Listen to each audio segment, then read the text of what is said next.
টিকাটলের মোড়ে একটা অভিশাপ সিনেমা হল রয়েছে,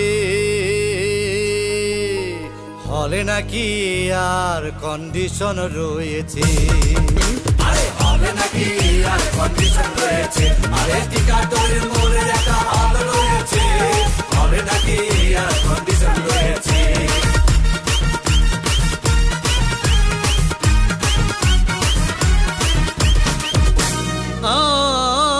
ভাই একদিন গেলাম সিনেমা দেখতে, আর রিক্সা থেকে নেমে দেখে হলে একটি সুন্দরী মেয়ে দাঁড়িয়ে আছে। ব্ল্যাকের 10 টাকার টিকিট 20 টাকা কিনে নিয়ে কোনো রকম ভিতরে বসলাম।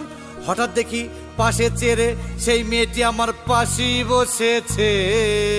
আরে হলে নাকি আর কন্ডিশন রয়েছে, আরে টিকাটলের মোড়ে একটা হল রয়েছে, হলে নাকি আর কন্ডিশন রয়েছে।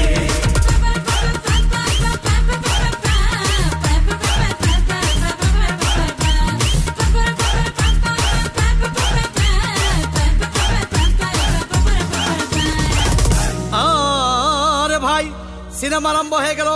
রাজ্জাক সাবান যখন প্রেমে হাবুডুবু খাচ্ছিল, তখন আমার বুকের ভিতর ধূপধাপ শুরু হয়ে গেল। হাই, আমি যদি প্রেম করতে পারতাম। তখন দেখি পাশের সিটে বসা সেই মেয়েটি আমাকে চিমটি মেরেছে।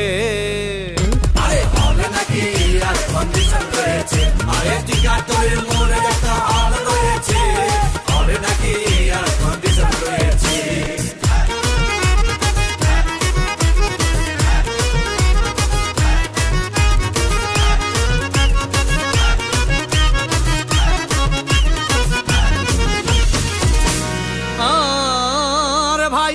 সিনেমার অ্যাকশন তখন চরম। রাজ্জাক ভিলেন তখন ধূপধাম মারপিট। আবার সাবানা এসে রাজ্জাককে বলল, আমি তোমাকে ছাড়া বাঁচবো না, তুমি আমার জান। তখন পাশে সিটে বসা সেই মেয়েটি আমাকে ধাক্কা মেরেছে। আরে হলে নাকি আর কন্ডিশন রয়েছে, আরে টিকাটলের মোড়ে একটা হল রয়েছে, হলে নাকি আর কন্ডিশন রয়েছে।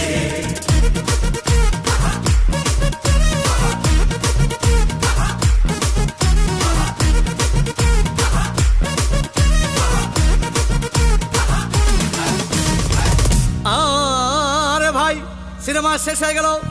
মেয়েটি আমার রিক্সায় চেপে বলল, ডার্লিং খুব ক্ষুধা পেয়েছে, গেলাম মস্তফা হোটেলে, খুব পোলা কুমা খাইলাম। হঠাৎ দেখি বয় একটা 1000 টাকার বিল এনেছে। বিল না দেখে তখন আমার মাথা ঘুরেছে। আরে হলে নাকি আর কন্ডিশন রয়েছে, আরে টিকাটলের মোড়ে একটা হল রয়েছে, হলে নাকি আর কন্ডিশন রয়েছে।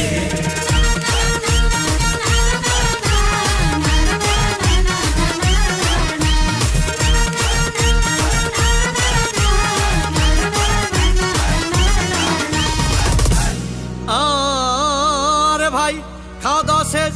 মেয়েটি মিষ্টি হেসে বলল, ডার্লিং আজকের মতো চলে যাই বলে চলে গেল।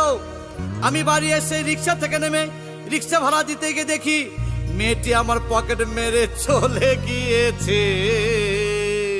আরে হবে নাকি আর কন্ডিশন রয়েছে, আরে টিকাটলের মোড়ে একটা হল রয়েছে, হবে নাকি